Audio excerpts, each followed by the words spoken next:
السلام علیکم ورحمۃ اللہ وبرکاتہ۔ ناظرین کرام، آج میں آپ کی خدمت میں حاضر ہوں ہدایت النحو کا تیسرا سبق لے کر کے۔ تو چلیے شروع کرتے ہیں۔ سب سے پہلے عبارت پڑھیں گے، پھر ترجمہ کریں گے، اس کے بعد مختصر سا مطلب سمجھیں گے۔ بسم اللہ الرحمن الرحیم۔ اما بعد فہذا مختصر مضبوط فی النحو جمعت فیہ مہمات النحو على ترتیب الکافیۃ مبوبا ومفصلا بعبارۃ واضحۃ مع ایراد الامثلۃ فی جمیع مسائلها من غیر تعرض للأدلة والعلل لئلا يشوش ذهن المبتدئ عن فهم المسائل، وسميته بهداية النحو رجاء أن يهدي الله تعالى به الطالبين، ورتبته على مقدمة وثلاثة أقسام وخاتمة بتوفيق الملك العزيز العلام۔ ترجمہ ہم اس انداز میں دیکھیں گے کہ ہم کو ترکیب بھی سمجھ میں آتی رہے تاکہ ترجمہ کرنے میں کوئی پریشانی نہ ہو۔ اما بعد، اما بعد کو ابھی ہم نہیں سمجھیں گے، اس لیے کہ اما بعد، یہ جو لفظ بعدو ہے، اما ہے، اس کی پوری تشریح آگے انشاءاللہ سبق میں آئے گی۔ تو ابھی اما بعدو کو سمجھنا گویا ندی میں آنے سے پہلے کپڑا اتارنے کے مترادف ہوگا، لہٰذا اما بعدو کا صرف ہم ترجمہ کر لیں گے سمجھ کر کے اور اس کو چھوڑ دیں گے۔ اگلے سبق میں آگے ہدایت النحو جب آپ پڑھ رہے ہیں تو ہدایت النحو میں آگے اس کی مکمل بحث آ رہی ہے، وہی انشاءاللہ سمجھیں گے۔ چلیے ترجمہ دیکھتے ہیں۔ اما بعد، بہرحال درود و سلام کے بعد، فہذا مختصر،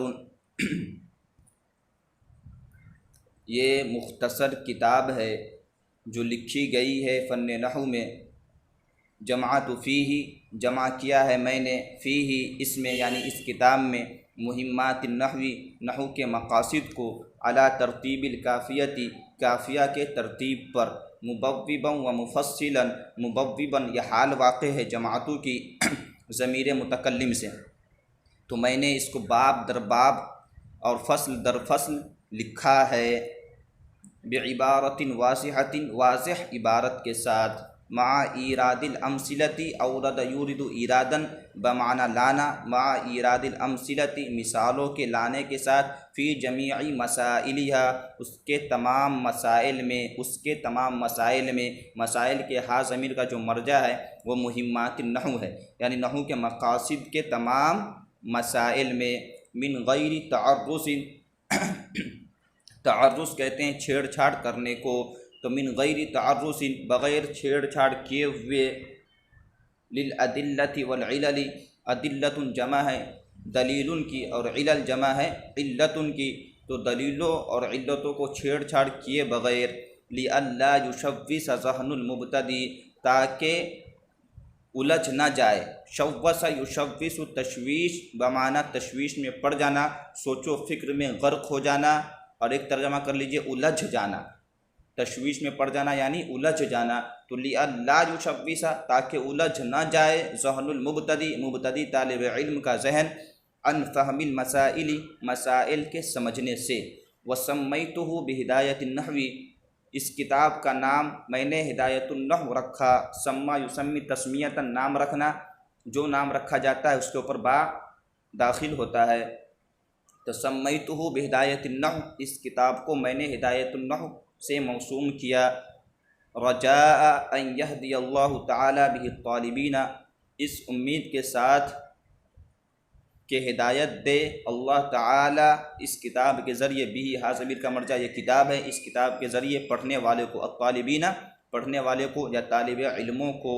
ورتبتہ علی مقدمۃ، اس کتاب کو میں نے مرتب کیا، رتبتہ میں نے مرتب کیا اس کتاب کو، ہو ضمیر کا جو مرجع ہے، علی مقدمۃ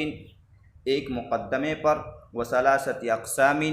تین قسموں پر، وخاتمۃ اور ایک خاتمہ پر، بتوفیق الملک العزیز العلام، الملک بادشاہ، اس بادشاہ کی توفیق سے جو زبردست غالب اور العلام زیادہ جاننے والا ہے۔ ترجمہ کے بعد دیکھیے دوبارہ ہم سمجھیے ترجمہ ہی کریں گے، لیکن اس انداز میں ترجمہ کریں گے کہ ہم کو کتاب سمجھ میں آوے۔ بعدو بہرحال درود و سلام کے بعد، اما بہرحال بعدو درود و سلام کے بعد، یعنی درود و سلام جو پیچھے پیش کیا گیا ہے۔ فہذا مختصر، حاذا یعنی حاذا الکتاب، یہ کتاب مختصر ہے۔ مصنف علیہ الرحمہ فرما رہے ہیں فہذا مختصر کہ یہ کتاب مختصر ہے۔ مختصر کا مطلب ہوتا ہے ایسا کلام جس کے عبارت کم ہو اور معانی زیادہ ہو، تو اختصار ملحوظ ہے اس کتاب کے اندر۔ تو فہذا مختصر، یہ کتاب مختصر ہے۔ یہیں پر دیکھ لیجئے اختصار کی شروعات ہو چکی ہے۔ مصنف علیہ الرحمہ اگر اختصار مقصود نہیں ہوتا تو فرماتے فہذا الکتاب مختصر، لیکن الکتاب کو محذوف کر دیا تو عبارت چھوٹی ہو گئی، یہی تو اختصار ہے۔ تو فہذا مختصر مضبوط، یہ کتاب مختصر ہے، مضبوط فی النحو، جو لکھی گئی ہے فن نحو میں، یعنی اس کتاب کو فن نحو میں مرتب کیا گیا ہے۔ مضبوط کا مطلب ہوتا ہے ضبط کیا ہوا۔ ضبط بولتے ہیں کسی چیز کو کر لینا، جیسے گھوڑے پر بیٹھ کر کے گھوڑے کو لگام کے ذریعے سے قابو میں کیا جاتا ہے، اسی کو ضبط بولتے ہیں۔ تو اس کتاب کو مرتب کیا گیا ہے فن نحو میں۔ جماعت فیہ مہمات النحو، اس کتاب کا تعارف مصنف علیہ الرحمہ گویا فرما رہے ہیں کہ اس کتاب کے اندر ہم نے نحو کے مقاصد عالیہ کو جمع کیا ہے علی ترتیب الکافیتی، لیکن مہمات نحو کو جمع کرنے میں ایک بات یہ ملحوظ ہے کہ ہم نے کافیہ کی ترتیب کی رعایت کی ہے، یعنی جس طریقے سے کافیہ کے اندر پہلے اسم کی بحث ہے، پھر فعل کی بحث ہے، اس کے بعد حرف کی بحث ہے، اسی طریقے سے ہدایت النحو پہلے اسم کی بحث، پھر فعل کی بحث اور اس کے بعد حرف کی بحث ہے۔ اور جس طریقے سے کافیہ میں ترتیب یہ ہے کہ پہلے مرفوعات، پھر منصوبات، پھر مجرورات ہے، اسی ترتیب کی رعایت پر مصنف علیہ الرحمہ نے ہدایت النحو کو بھی پہلے مرفوعات، پھر منصوبات اور پھر مجرورات پر مرتب کیا ہے۔ مبوبا و مفصلا، فرماتے ہیں کہ میری کتاب کی خاص بات یہ بھی ہے کہ ہم نے اس کتاب کو باب در باب اور فصل در فصل بیان کیا ہے، یعنی میں نے ایک باب قائم کیا ہے، اس کے اندر مقاصد کو ذکر کیے گئے، اسی طریقے سے فصل بھی باندھے ہیں اور اس کے اندر مقاصد عالیہ کو ذکر کیا گیا ہے۔ بعبارت واضحۃ، ہم نے مقاصد نحویہ کو ذکر کرنے میں اس بات کا بھی لحاظ کیا ہے کہ ہماری عبارت واضح ہو، پیچیدگی نہ ہو، پیچیدہ عبارتوں سے ہم نے پرہیز کیا ہے کافیہ کی بنی، اس لیے کہ کافیہ کے اندر عبارت جو ہے وہ واضح نہیں ہے، بہت پیچیدہ عبارت ہے۔ تو جب ہم ہدایت النحو کو پڑھ لیتے ہیں تو ہمارے لیے کافیہ سمجھنا انتہائی آسان ہو جاتا ہے، لیکن شرط یہ ہے کہ ہم ہدایت النحو کو محنت سے پڑھیں، سمجھ کر کے پڑھیں، عبارت پر زیادہ دھیان دیں اور نحوی اور صرفی اعتبار سے حل کرنے کی کوشش کریں۔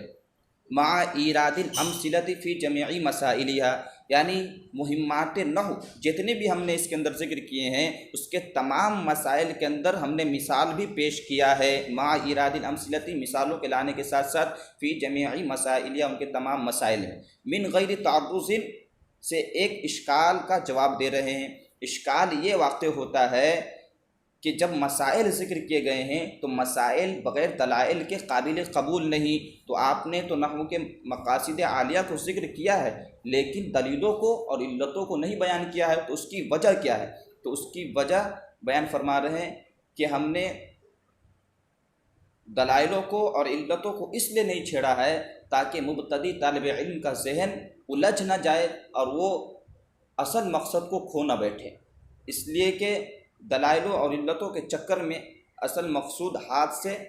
چلے جاتے۔ تو من غیر تعرض للادلۃ والعلل، بغیر چھیڑ چھاڑ کیے ہوئے دلائلوں کو اور علتوں کو، تاکہ مبتدی طالب علم کا ذہن پریشان نہ ہو جائے مسائل کے سمجھنے سے۔ اس لیے کہ جب ہم دلائلوں کو اور علتوں کو بیان کرنا شروع کر دیں گے تو طالب علم سوچ میں پڑ جائیں گے کہ یہ کیا بھینس کے سامنے بین بجایا جا رہا ہے، لہٰذا بھینس کے سامنے بین نہ بجا کر کے دلائلوں کو اور علتوں کو نہیں چھیڑا ہے، جو مبتدی طالب علم کے لیے بہتر تھا اسی کو سامنے رکھا گیا ہے۔